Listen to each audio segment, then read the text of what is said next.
शर्मा आदर्श विद्या मंदिरों द्वारा संचालित ऑनलाइन कक्षाओं में आप सभी भैया बहनों का स्वागत करता हूं और आप सबसे आग्रह भी करता हूं कि अभी जो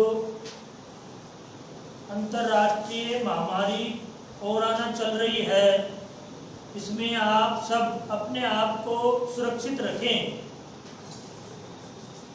इस दृष्टि से अपने मुंह पर मास्क लगाएं, आवश्यक होने पर ही अपने घर से बाहर जाएं और अपने घर में रहकर जो ये पढ़ाई का वीडियो आपके व्हाट्सएप पर आता है, इसका अध्ययन करें, प्रश्न उत्तरों को याद करें और अनावश्यक घर से बाहर न निकले।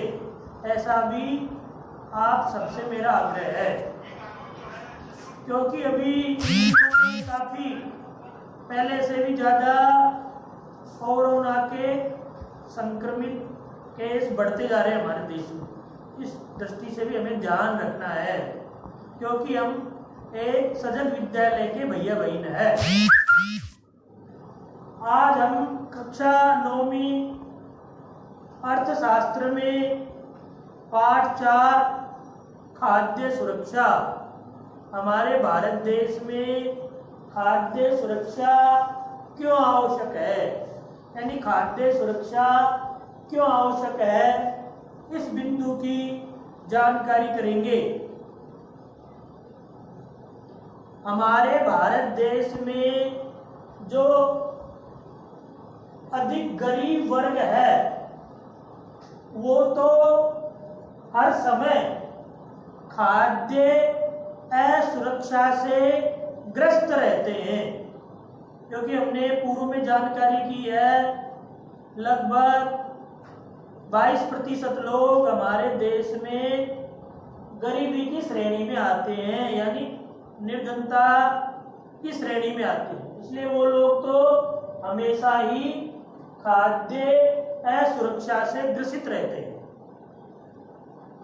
परंतु जब हमारे देश में प्राकृतिक आपदाएं आती है, प्राकृतिक आपदाएं कौन सी होती है, जैसे भूकंप, सूखा, बाढ़, सुनामी, अकाल आदि राष्ट्रीय आपदाएं आने पर निर्धन लोगों से भी ऊपर जीवन यापन करने वाले लोग भी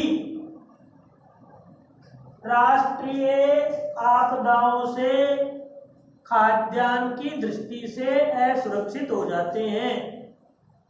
इसलिए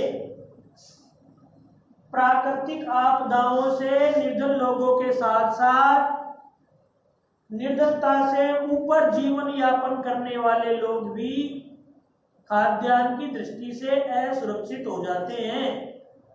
अभी हमने जानकारी करी भूकंप, सूखा, बाढ़, सुनामी, अकाल, ये आदि प्राकृतिक आपदाएं हैं। भूकंप क्या है, जैसे पृथ्वी के अंदर आंतरिक भूभाग में जो हलचल होती है, जिसके कारण पृथ्वी अंदर की ओर धंस जाती है। कई बार जमीन, जैसे अपन कहते हैं कि पृथ्वी कांपने लग जाती है, जिससे बहुत बड़े बड़े मकान आदि धराशायी हो जाते हैं, जमीन के अंदर धंस जाते हैं। ऐसी स्थिति को भूकंप कहते हैं। सूखा क्या है, जैसे अभी हमारे यहाँ पर भी कुछ दिनों से बरसात नहीं हो रही है। ऐसी स्थिति के कारण न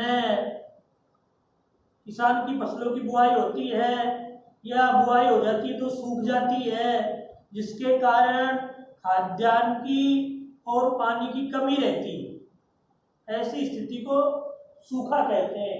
बाढ़,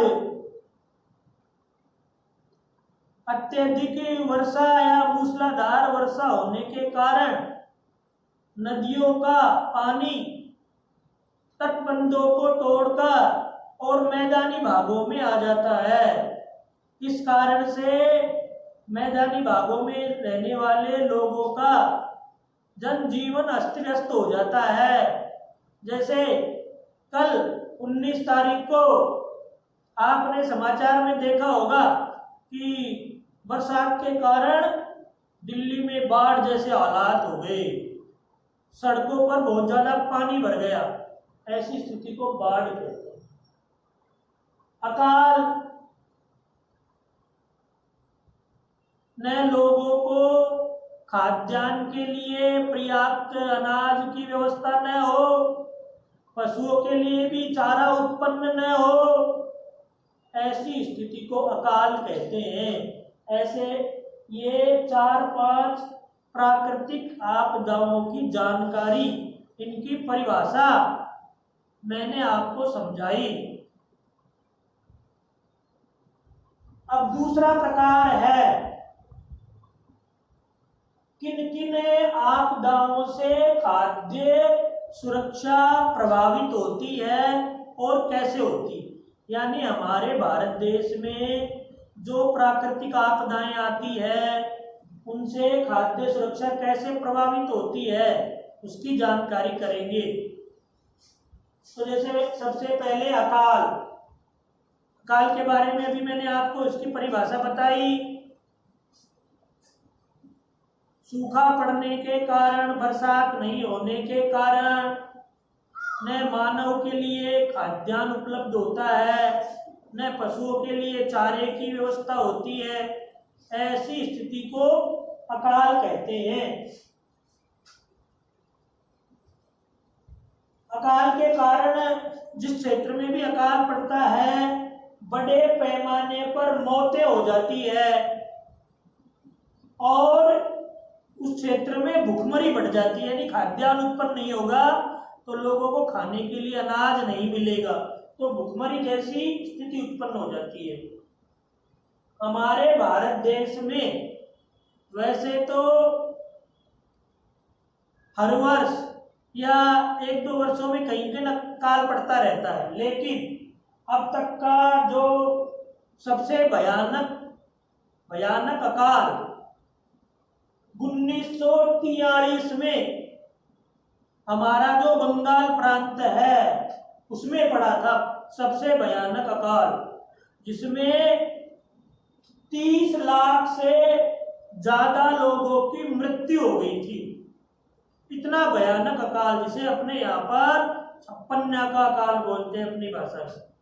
तो ये इतना भयंकर अकाल था, न लोगों को खाने के लिए अन्न मिला, न पशुओं को खाने के लिए चारा मिला, और भुखमरी के कारण बहुत सारी ऐसी बीमारियां फैल गई।